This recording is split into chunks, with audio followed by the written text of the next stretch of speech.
Solahart hot water systems are manufactured to exacting standards and are designed to give long, trouble-free service. Experience has shown that the best results are obtained when Solahart units are installed using our recommended procedure.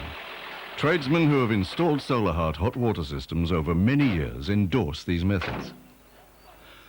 By familiarizing yourself with the owner's manual, installation instructions, and by viewing this video, you will soon become familiar with sound installation techniques. Discuss the installation with the client. All right. Okay. Thank you.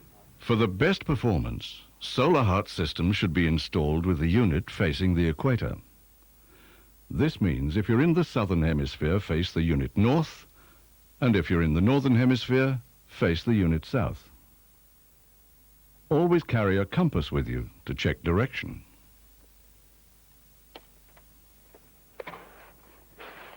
Before starting, remove the cardboard end cover from one of the Solahart collectors and use this under your ladder to protect guttering or roof fascia. Have the parts box on the roof and open. Select the location for the storage tank. The front mounting foot of the tank should be positioned directly over a tile batten. Remove several tiles to locate exact position of the rafters and check if there is support under the rafters. Slide the straps onto the collector rail and line up the straps with the rafters. The straps should be no further apart than 1.6 meters and no closer than 1 meter. The collector downpipe can be used to give an indication of the approximate position for the collector rail. Then remove a few tiles from this area to expose the rafters.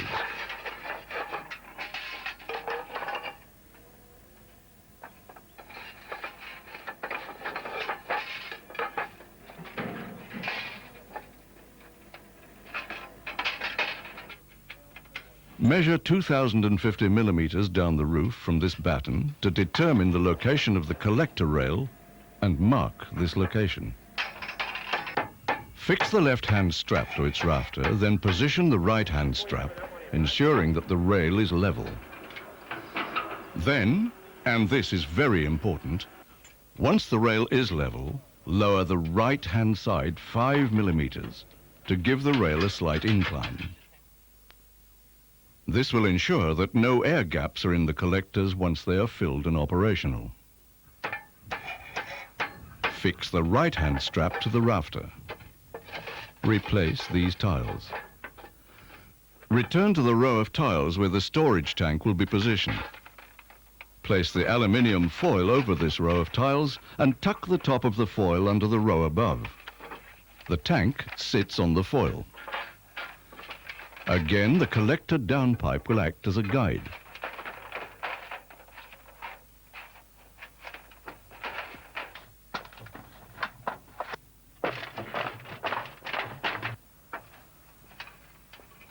Remove the tiles one up from the foil for the later placement of the tank straps.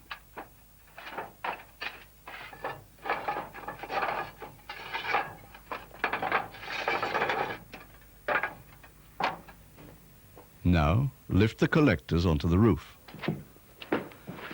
The cardboard end covers should be removed while the collectors are on the ground. Lifting the collectors onto the roof needs 2 men and should be undertaken with care to protect the workers and the units. The collectors are identical and should be placed onto the top edge of the rail carefully.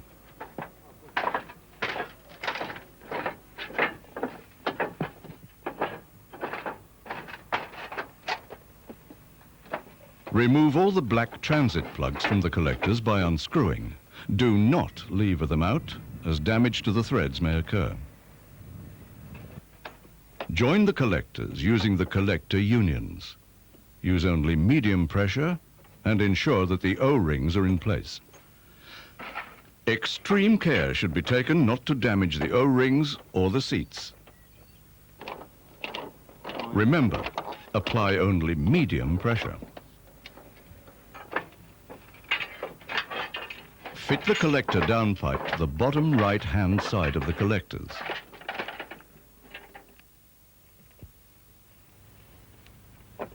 Fit the fill assembly and tighten. Apply medium pressure.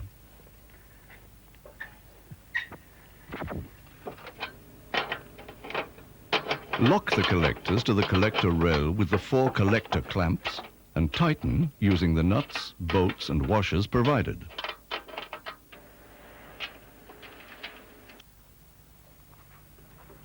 Again, lifting the storage tank onto the roof is a 2-man operation.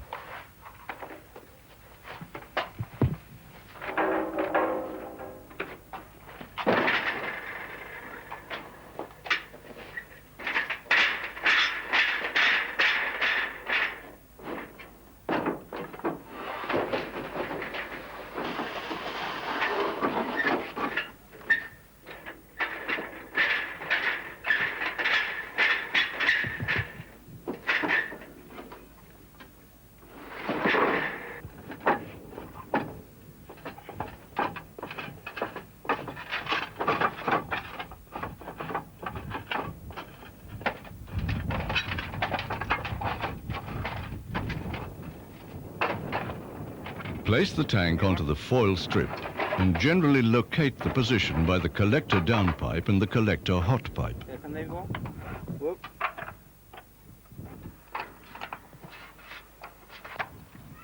Fit the hot collector pipe first at the left-hand side of the tank, followed by the collector downpipe.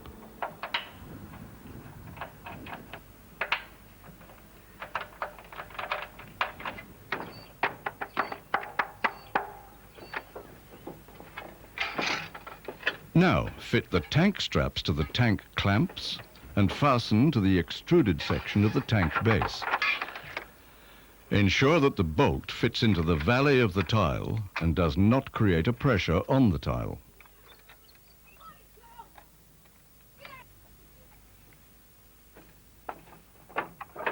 Check that the tank is level.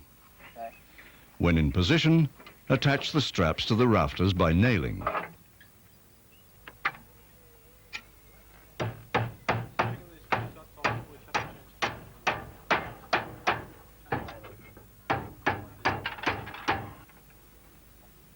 For a 300 JK system, the heat control kit will have to be assembled. These are not assembled at the factory to allow for on-site setting of the angles. Ensure that the copper pipe has cooled before handling. Now, remove the tank end center brass connections. Fit O-rings to heat control valve.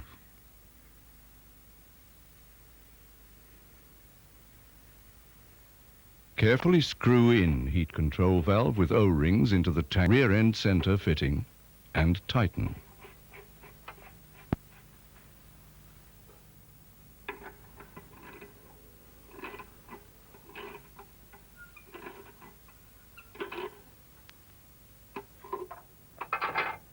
Place heat sink pipe around back of the tank with the cold water fitting towards the connection end of the tank.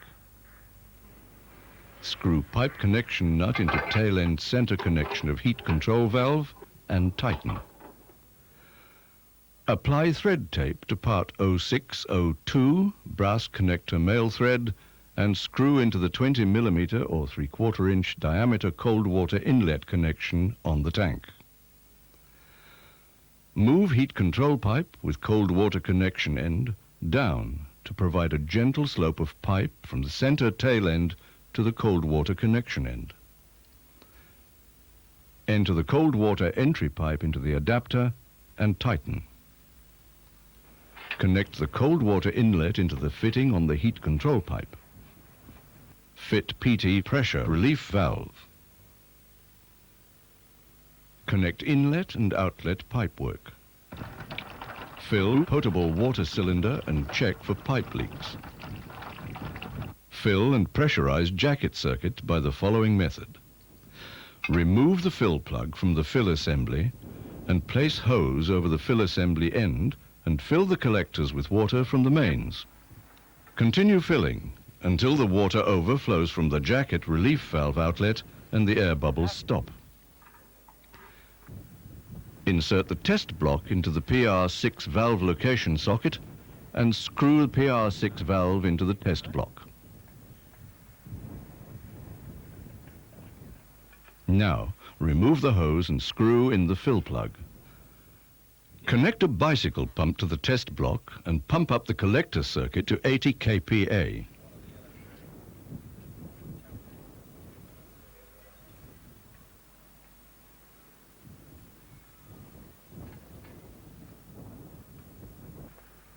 Check all connections for evidence of leakage. Ensure that the pressure remains constant. Should the pressure show any decrease, the leakage point must be located, then rectified, and the test procedure carried out again. Under no circumstance must a pressure decrease be left without rectification.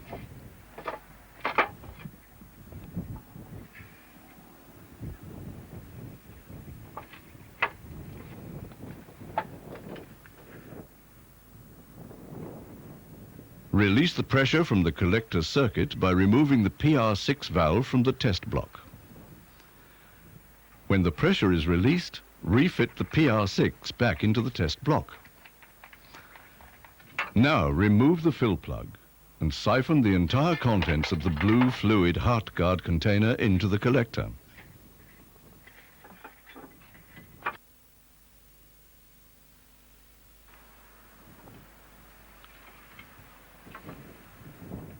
During this operation, water will flow from the PR6 port.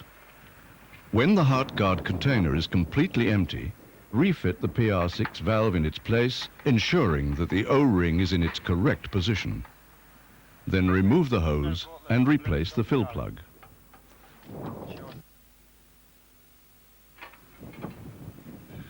The unit is now ready for the electrical connections. Switch off the electrical mains before you start any electrical connections. The fitting of a separate fuse and control switch is essential. Use the parts that apply to your local bylaws using the following diagram.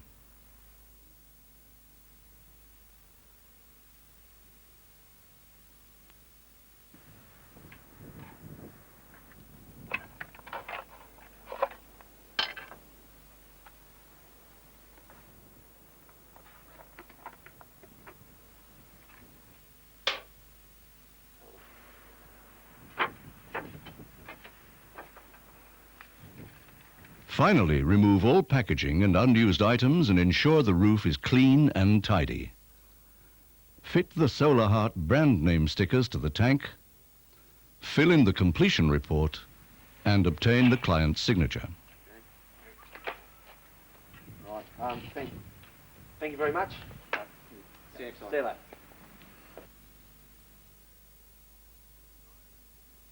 The style and material of roofs vary considerably, so the fitting of the Cyclone bracket assembly in this video is a general guide only. Lay out the two base rails and side rails and assemble to form a rectangle as shown here, with the right-hand side tilted up 5 millimeters. This will ensure that there are no airlocks in the collector system. The two side rails, which are U-shaped, should face outwards. They're bolted with washers through the holes provided.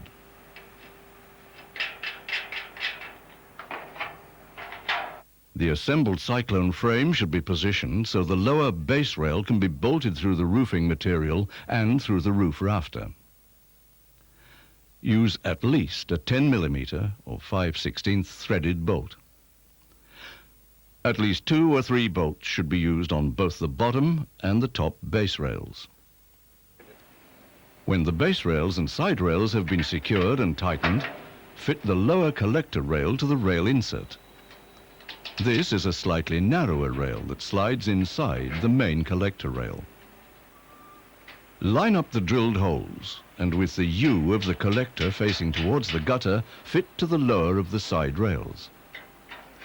Now fit the upper tank rail, bolting it to the side rails as well, using the holes provided. Fit the tank behind the tank rail and secure with the clamps and bolts. Going down here?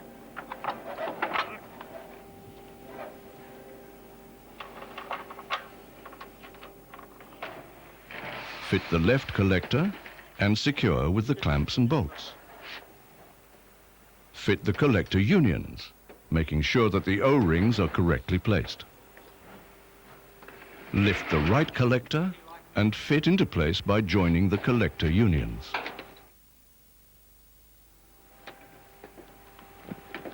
Secure the right-hand collector, then remove the lower right-hand plug and fit the copper blanking disc and tighten.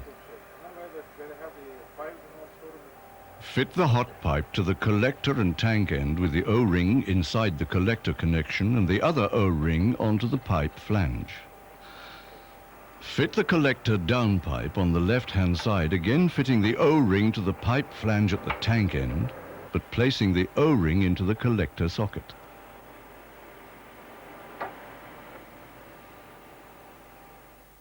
Lock the collectors to the collector rail with the 4 collector clamps and tighten. Now, fit the T adapter and the PT valve and tighten. Connect the overflow pipe to the PT valve and tighten. The unit is now ready to connect to the mains.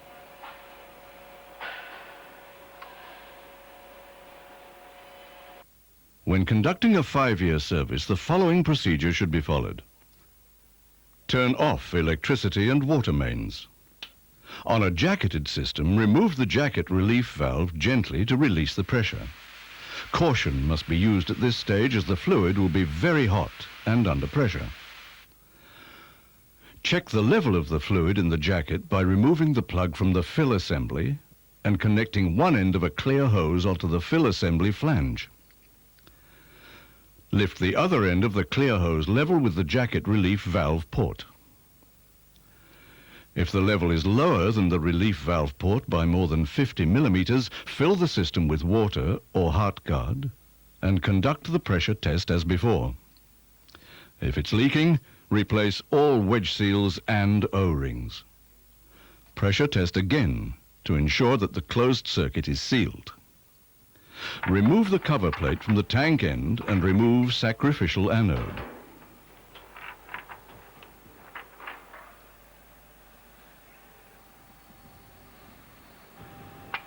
Replace with a new one. Care should be taken to ensure that the thread in the tank is not damaged. Replace the PT valve with a new one. Check the electrical connections and clean the collector glass. Turn on the electricity and water mains. By following the recommended procedures shown in this video, you will ensure long and satisfactory service from these products.